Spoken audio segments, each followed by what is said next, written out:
Bismillahirrahmanirrahim. Baik, adik-adik semuanya, mari kita lanjutkan kuliahnya yang pada hari ini untuk menguasai kuliah Islamic Civilization ini atau peradaban Islam ini, kita harus menguasai teorinya dulu ya, soal-soal materinya, objek formal dan materialnya itu nanti kita bisa tentukan dan bisa kita pilih mana yang cocok dan relevan dalam konteks bagaimana mengetahui dan mengeksplorasi peradaban Islam dalam konteks lokal, dalam konteks nasional maupun dalam konteks global. Tetapi saya hari ini akan menjelaskan peradaban Islam dalam bingkai sejarah. Tentu saja sebelum kita memahami kajian peradaban Islam dalam tinjauan sejarah ini, kita akan mendiskusikan dulu ya, atau saya akan menjelaskan dulu tentang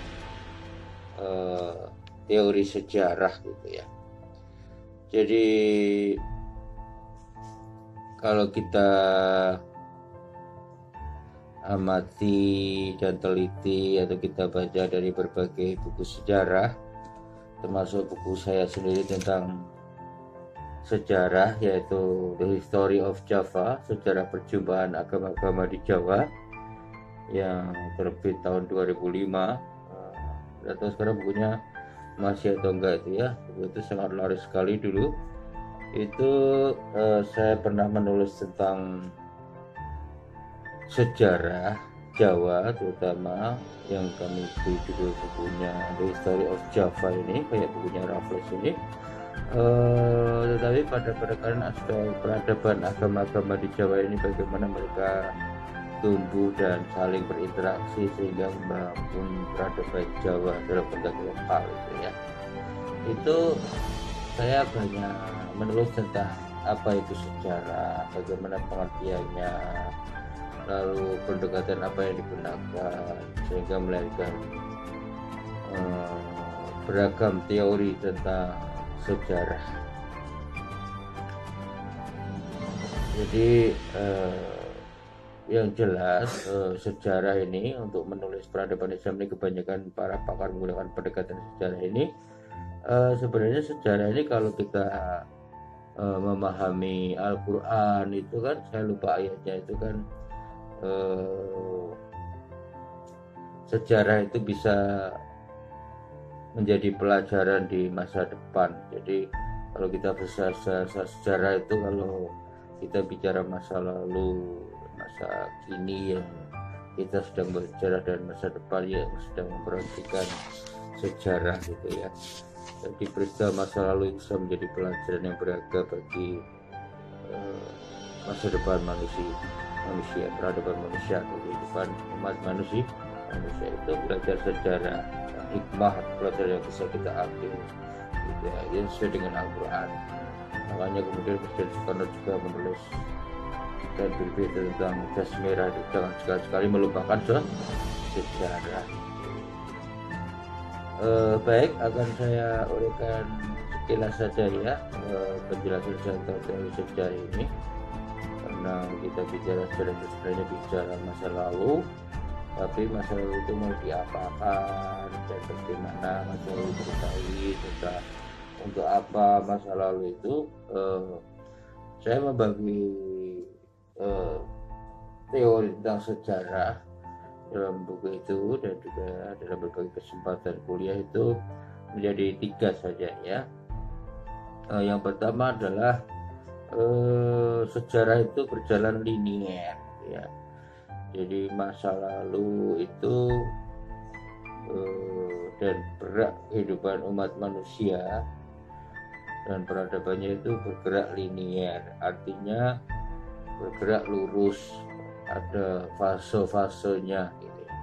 Jadi dimensi waktu manusia itu bergerak lurus dalam stasiun-stasiun atau dalam fase-fase atau periode-periode gitu ya. Itu secara linier. Seperti pertumbuhan manusia itu ada lahir, lalu tumbuh, berkembang, lalu menua dan mati. Itu sejarah itu bergerak linear, lurus ke depan, dari masa lalu, masa kini, masa depan. Sejarah disebut dengan sejarah linear, bergerak lurus ke depan dengan ada ujung dan pangkalnya, ada fase-fasenya, mulai dari 0, 1, 2, 3, 4, 5, 6, 7, 8, 9, 10 gitu ya.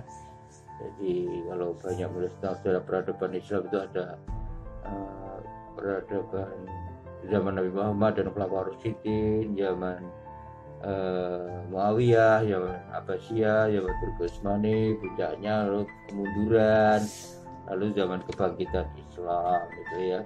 Kalau kita menulis itu sejarah peradaban Islam, itu sejarahnya bergerak linear. Biasanya teori sejarah linear itu bangsa-bangsa Arab dan bangsa-bangsa Barat gitu ya, yang pandangannya bergerak ke linear ke depan sejarah itu. Ada kelas 1, kelas 2, kelas 3, kelas 4 gitu ya. Itu teori yang pertama tentang sejarah. Lalu yang kedua, sejarah itu bergerak sirkuler ya. Bergerak itu melingkar. Kalau dalam bahasa Jawa itu sejarah itu seperti roda yang berputar atau cokro manggilingan itu ya. Roda yang berputar. Jadi sejarah itu seperti nasib hidup manusia, perjalanan nasib dan lagu hidup manusia yang sebenarnya tidak ada ujung pangkalnya begini ya. Jadi seperti roda yang berputar saja, kadang-kadang manusia di atas, kadang-kadang di bawah. Itu soal takdir manusia itu ya.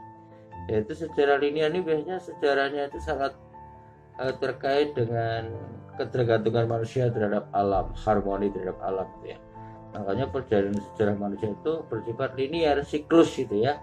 Sudah masanya kawin, masanya kuliah.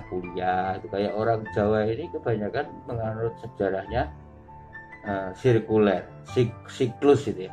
Sejarah hanya berputar-putar saja, berulang-ulang saja gitu ya.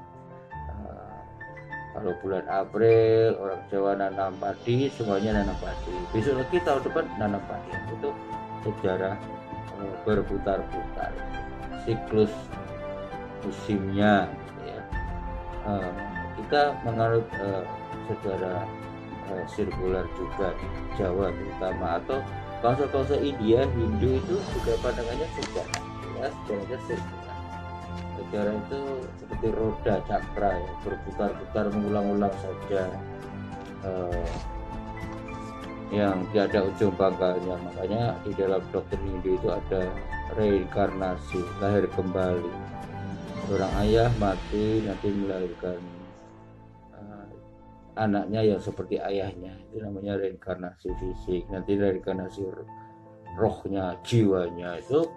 Nah, hidupan itu adalah cakra, berputar-putar seperti lingkaran gitu ya. Hidup itu seperti mata rantai lingkaran yang berputar-putar, yang diulang-ulang terus-menerus gitu. Kalau kita orang Jawa itu kita sering dengar ayah kita itu, kalau kita dari kecil tuh ayah kita ingin mengulang kejayaannya, lalu kita ajarkan kepada anak kita, Nang, kamu harus seperti bapakmu ini loh, dulu hebat, perhatian, suka puasa, tirakat, sekolah aja, puasa terus ya. Sejarahnya orang tua itu ingin diulang lagi ke anaknya, itu terus gitu ya. Makanya dalam tradisi lebaran kita itu kita menganut sejarah linear juga di Jawa atau di Indonesia ini ya.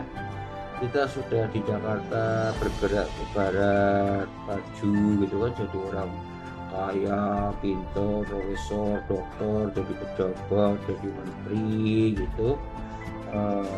Tapi pada akhirnya kembali lagi ke kampung, muter lagi cokro manggiling, kembali lagi ke siklusnya, ke asal usulnya, kampung halaman. Yang pulang ke Solo, ke Wonogiri, itu tradisi mudik itu kan sebenarnya dibentuk oleh teori sejarah linear gitu ya. Lalu yang ketiga adalah teori sejarah spiral gitu ya. Spiral itu gabungan antara linear dengan sirkular ya. Sejarah itu ya berputar-putar tapi dia bergerak lurus ke depan. Itu namanya spiral. Jadi hidup ini sebenarnya penuh liku-liku tapi akan bergerak ke depan, bukan muter-muter depan sama belakang tidak tahu gitu ya, atau masa lalu dengan masa depan sama, tidak, tapi sejarah itu spiral, seperti benda spiral yang mutar-mutar tapi lurus ke depan. Ada siklus-siklusnya yang diulang-ulang tetapi tetap bergerak ke depan, ada proyeksi di masa depan. Itu teori sejarah baru yang diambil oleh peradaban global sekarang ya. Tidak murni linear, tidak murni sirkular, tapi spiral. Sejarah itu mengulang-ulang aja. Amerika misalnya konflik dengan Timur Tengah ya sejak dulu begitu, ulang-ulang terus. Tapi Amerika punya proyeksi ke depan, atau Amerika dengan Cina atau mana gitu ya, atau Israel dengan Palestina atau mana gitu ya, Jepang dengan Cina dan sebagainya. Itu mutar-mutar tetapi bergerak ke depan. Ada target-target atau fase-fase yang ingin dicapai secara ideal dari sebuah dimensi perjalanan peradaban manusia atau kehidupan umat manusia itu. Saya kira itu saja adik-adik yang bisa saya sampaikan ya. Nanti kita lanjutkan di minggu depan. Cukup kita akhiri sampai di sini aja ya. Saya harus menyampaikan bela sungkawa ini kepada dosen senior kita Pak Mujahiri. Mudah-mudahan beliau husnul khotimah dan kita semuanya juga selalu dilindungi Allah dan diberi kesehatan dan umur yang panjang. Itu adik-adik ya. Terima kasih, kurang lebihnya